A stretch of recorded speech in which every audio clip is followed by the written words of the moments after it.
அவர் கரெக்டான பொசிஷனுக்கு வருவாருங்க. சொன்ன டயத்துக்கு வருவார். ப்ரொடியூசருக்கு செலவு பெருசாக வைக்க மாட்டார். தன்னால் யார் நஷ்டப்படணும்னு நினைக்கிறவர். சம்பளங்கிறது டிமாண்ட் பண்ணலை. ஃபர்ஸ்ட் ஆஃப் ஆல் எனக்கு நான் இவ்வளோ படம் ஹிட்டு கொடுத்துட்டேன், எனக்கு இத்தனை லட்சத்துக்குள்ளே தாங்க வாங்கினாங்க. அதுவும் 50 லட்சம் கூட வாங்கலைங்க. மோகன்லாம் சாதாரணமாக வாங்கிட்டு இருந்தவர் தான். பட் இப்போ ஒரு படம் மன்னோனியே கோடி அப்படிங்கிறாங்க. அந்த படம் ஓடாமல் இருக்குது. அப்படிங்கும்போது கோடிகள் எப்படி நீங்கள் போக முடியும்? அந்த தவறை ஹீரோக்கள் நிறைய செஞ்சிட்ருக்காங்க. இப்போ தயாரிப்பாளர்களும் ஒரு லிமிட் வச்சுக்கணும், பார்டர் வச்சுக்கணும். பட் அதில் மோகன்கிட்ட இருக்கும்போது அந்த டிசிப்ளின் நிறையா இருந்தது அவர்கிட்ட.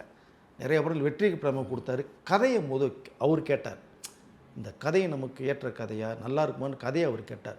இன்றைக்கி இருக்கிற ஹீரோக்குறெல்லாம் கதைக்குள்ளே போய் மாற்ற சொல்கிறாங்க. நீங்கள் இன்ட்ரோல் பிளாக்கை மாற்றுங்க, கிளைமாக்ஸை மாற்றுங்க, இந்த இடத்துல 2 ஃபைட்டு வைங்க சார், தெரிக்கிறது மாதிரி.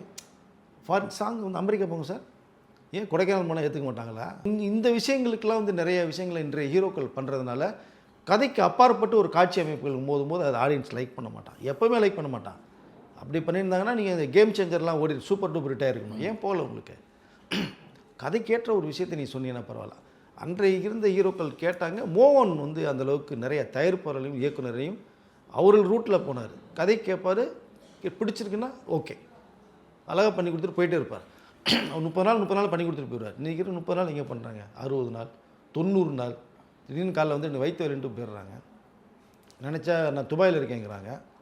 ஸோ அதில் இவ்வளோ விஷயங்களில் முன்றைய இவருடைய சீனியர் ஹீரோக்கள் வந்து இன்றைய இருக்கிற சில ஹீரோக்கள் கண்டிப்பாக கற்றுக்கணும், தெரிஞ்சுக்கணும்.